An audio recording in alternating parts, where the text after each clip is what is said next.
Okay, let's see if we're live here. Should say it in a second. We are live. Hello, everybody. This is Jacques Gaines from Jacques Gaines Photography.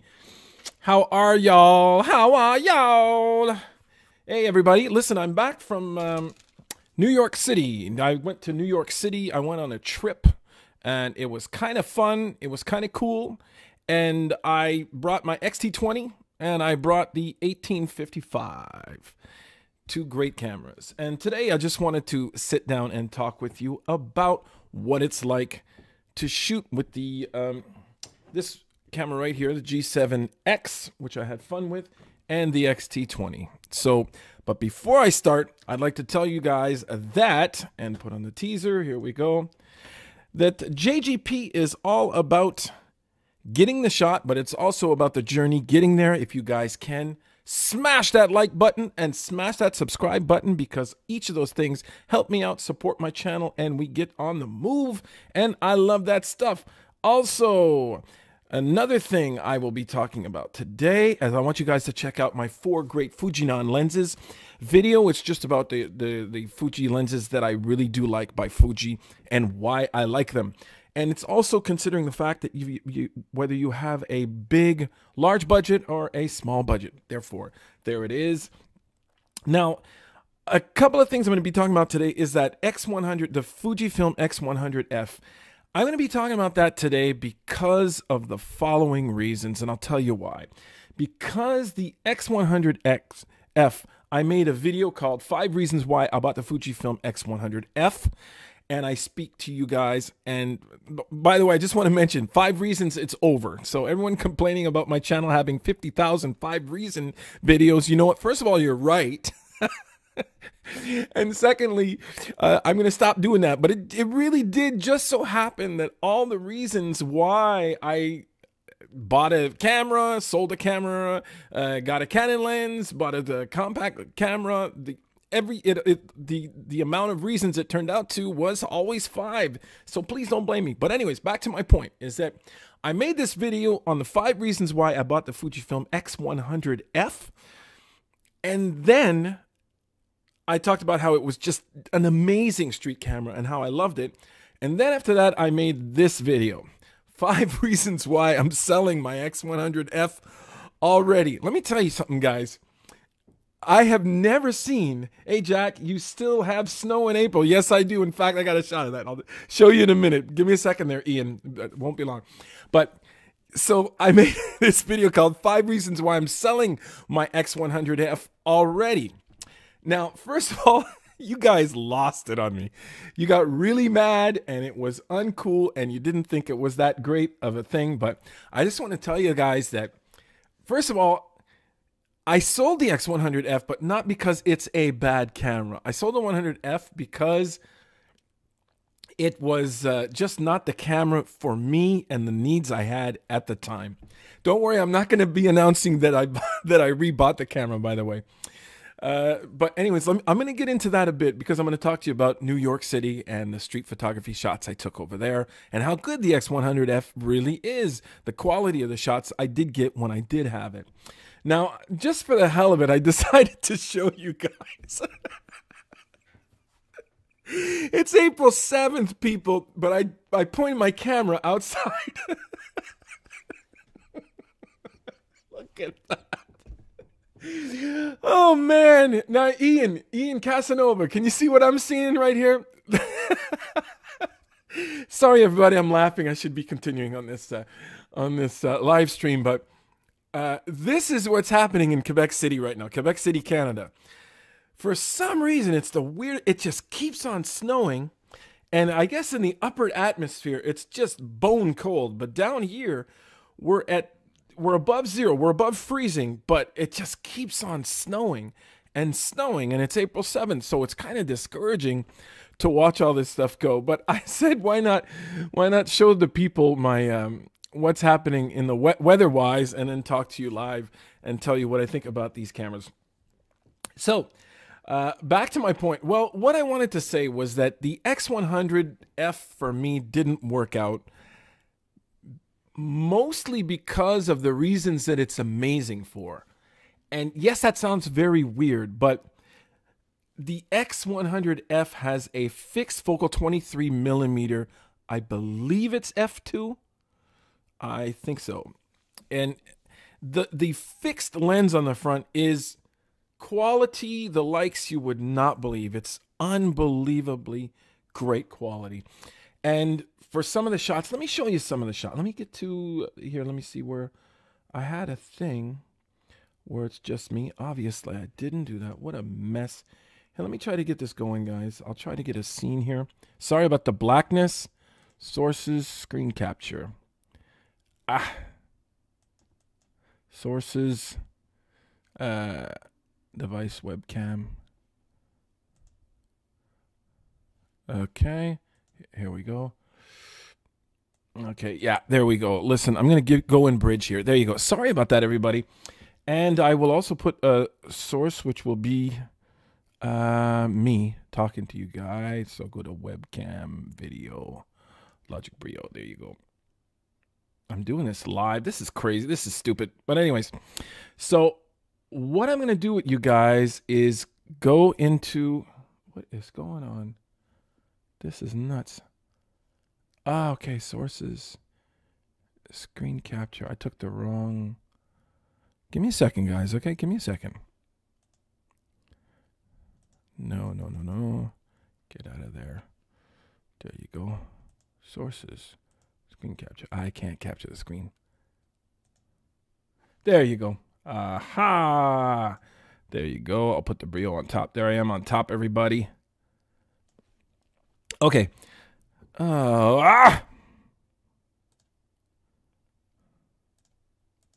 That's good. That's good. That's good. Logitech Brio. Let's bring it down here. Sorry about that. So I just wanted to show you a couple of shots. Now, when I did have the camera with Valerie, it was a fantastic camera. And a lot of the shots that I did get were really amazing. These were taken with the X100F. And if I bring that in, now the only problem is that we're looking at a RAW. Let it load. Now, I really like this picture, and the reason why I like it so much is that it really shows the subtlety of the processor and the quality of the lens. If you come in and look at the sharpness of this lens, it's pretty darn amazing. I don't know if you guys can see it up on your screen that well, but it is pretty darn nice, and it is pretty sharp. And what I do like is the processor on the X100F, which is with the APS-C size sensor. It is really great. You can see in her hair the shadows and the highlights and the subtleties, like right here. See the subtleties right there? It's really, really nice. Nice shadows, nice grain. Everything about that lens is really nice. And if we go over here, I wasn't crazy about the bokeh and what it does. It does sort of a little jello-y thing. I don't know if you guys can see that right in here. I like to get nice little bokeh balls. And this gives you a little bit of a jello-y thing. If you guys know what that is, you can tell me what it is. And why is this showing me a screen capture? You guys are not... Oh, my God. I can't believe this. This is going really bad. I'm sorry about that, people. I just didn't do my screen thing the right way. I've been showing you guys a screen and nobody's seeing it. So, sorry about that. The wonders of live. But suffice to say that I really did enjoy having the X100F, and it was, for me, a great camera. Dub C, are you open on one pic? Yeah, sorry about that, Dub C. I thought I was, and I wasn't. For some reason, the live streaming software is not doing the trick. Next time, I will definitely be more prepared. I thought I had my screen capture on that screen right. It's just it seems to be catching one frame, and I am sorry about that. But...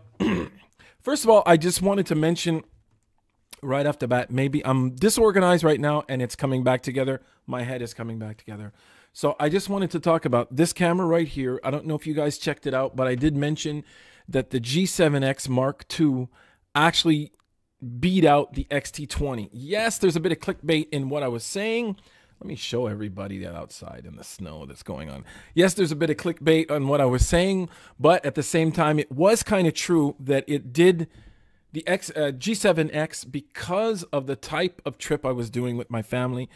Actually, I used it a lot more than I used the X-T20 just because of size. Now, the X-T20 to me is probably clearly comes out with a better image because of sensor size, the lens. I had the 1855, which is sublime, people. It's sublime. But I just wanted to tell you guys that the G7X on that trip, the G7X Mark II, did a great job. And what I didn't mention in that video was this, that it wasn't only the size that came out great, is that I did not compromise that much on image quality. I did not. The images are quite stunning and they're quite amazing. If you guys get a chance, check out my Instagram. You can go see what I've done there, and there's some pretty nice stuff. You'll see the city shots, a couple of subway shots. That's in mega low light. It was dark in the New York subway. It was crazy. And I took a couple of shots outside. I'm just really amazed by the G7X for a lot of reasons. Pocketable. You can, like, it's like, look at it in the palm of my hand. You can stick it in your pocket. It does a really good job. I was more, but it beat, the G7X Mark II beat out the X-T20, mostly because I was ill prepared, because I know that there are pancake lenses that can go on the X-T20 that will make it a small camera, which brings me to about the form factor of the X100F. If I'm not mistaken, the X-T20 with a 27mm pancake, the 23 or the 18 would probably be about the same size as the X100F. So the question I'm asking myself, is it worth getting the X100F if you'd have an X-T20 and buy yourself a pancake lens? X-T20, which is, I believe it's under $1,000, and you can get yourself a pancake. You get the tilt screen, you get a lot of great features, the touch screen and all that stuff. So in many respects, if you get an X-T20 with a pancake, you have yourself the same sort of feature set as on the X100F. Now, a lot of people will talk about the fact that you have that dual function viewfinder, where it can be an actual normal viewfinder or an electronic viewfinder. I had the camera for about a month and I found myself never, ever, ever using it. It's as if once I pick up a mirrorless, I realize I'm on a mirrorless camera. Therefore, because I'm on a mirrorless camera, I am fine. I will use the electronic viewfinder and I don't need anything else. Now, I will try again to get these images up. Give me a second here, people. Scene. No, it's just not doing it. It's giving me like a screen capture. That's really crazy. So, I think the most important thing to mention to you guys today is that the big reason why the G7X Mark II beat out the X-T20 was really just on size and the fact that I didn't compromise it that much on my images. Now, one thing I wanted to mention to you people that, here, let me go to just me here, is that another thing I wanted to mention was that the Canon glass is exceptional. It really is good. And on this little camera right here, yeah, I can get some light there. That lens right there, which is roughly a 24mm to 100mm equivalent, focal length is fantastic. And the glass is really spectacular. And if I'm not mistaken, you are talking about, when I stick it in manual, just so you guys know, in manual, if I use the F, I can go down to F.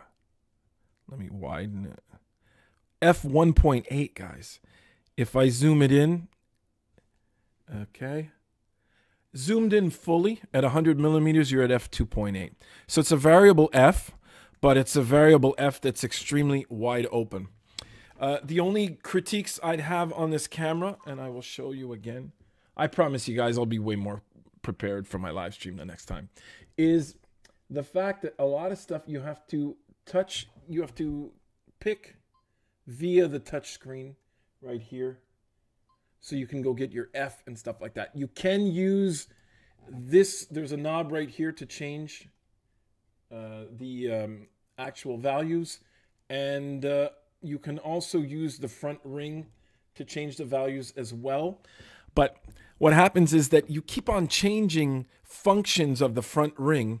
Therefore, depending on what mode you're in and what you've decided the function of the front ring on this camera will be, it can be controlling zoom, and it can be controlling f, it can be controlling shutter speed, and a whole lot of stuff. So it's a bonus, but sometimes it's not that much of a bonus. Now here's what Dub C says. He says, having both, I find I always grab the 100F over the T20. Oh yeah, Dub?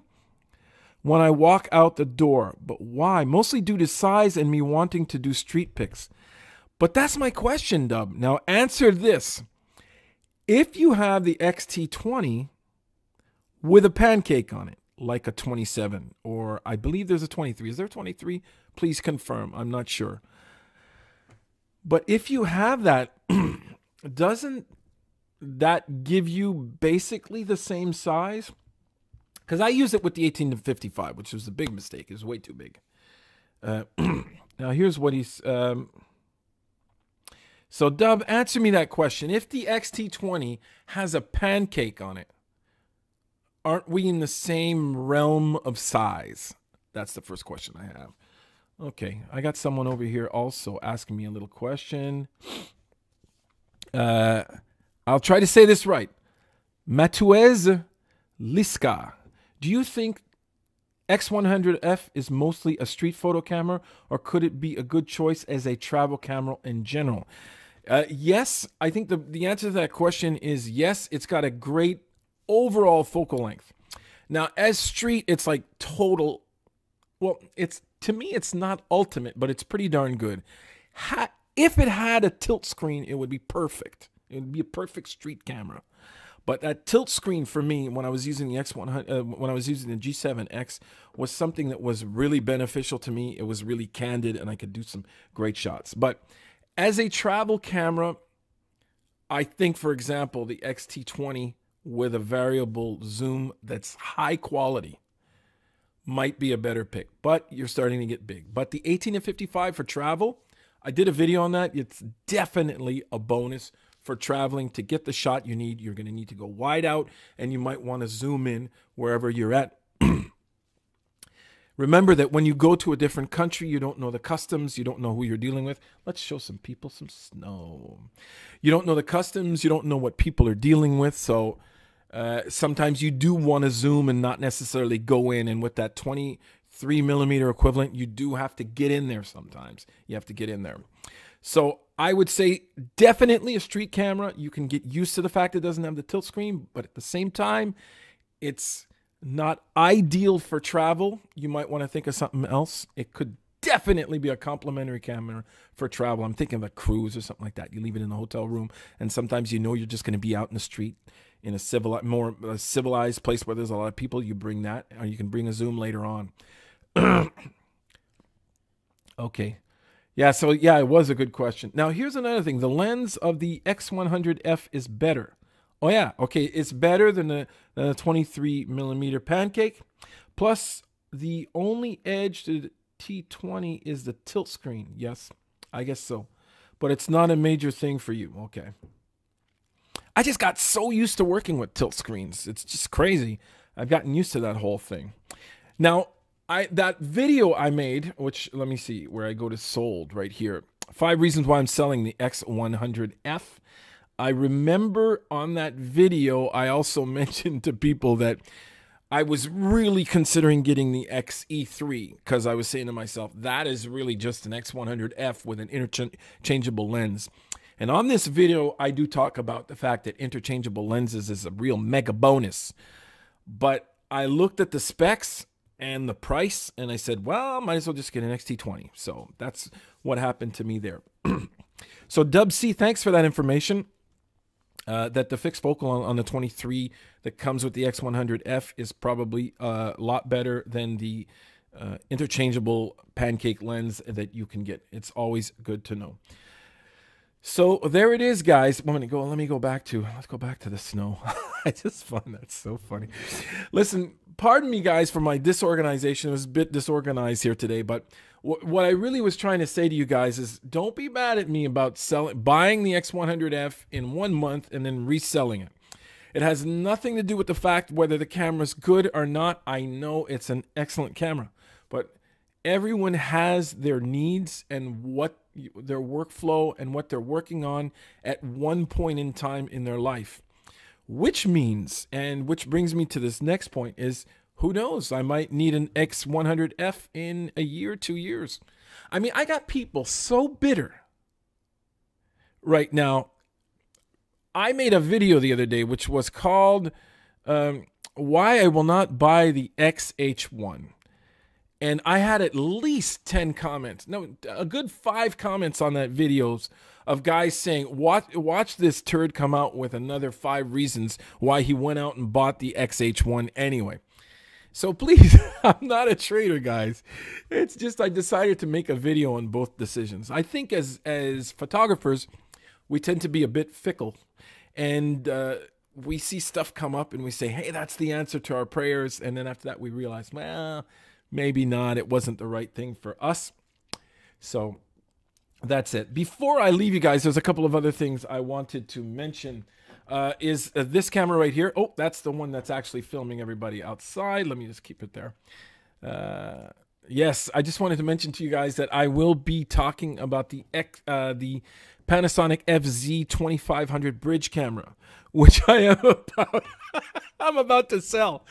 Yes, I might sell that camera just because these days I'm needing it less and less because I'm using the Fuji X-T2 and the X-T20 for actual video. I never thought I'd be doing that. That's another thing I wanted to talk to you guys about was Fuji. I've been using it more and more for video. I am surprised. I actually did a couple of gigs with clients, and these clients needed high quality video. It was a large department store, and the X-T20 and the X-T2 ended up being great cameras to bring. I actually bought a camera cage to work with the X-T2 with the battery pack. It was a charm. On that gig, I used the 18-55 on the X-T2, and on the X-T20, I used a 50mm 1.2. Carried it like a little tiny pocket cam, would put it in little spots, press the record button, and film. It was just fantastic. I'd like to thank you guys for joining me. It was really cool being here, and I love doing this. It's just a lot of fun. I promise my live streams will be a bit more organized. I just thought it was so funny to see all that snow out there. And I said, I'll talk to these people about the X100F and their grudge they have against me, guys. Don't have that much of a grudge on me. I'm still a nice person. I really am. So just remember, guys, to follow, like, subscribe. Remember that JGP is about getting the shot, but it's also about the journey getting there. Like, subscribe, and don't forget, everybody, keep on making something from nothing.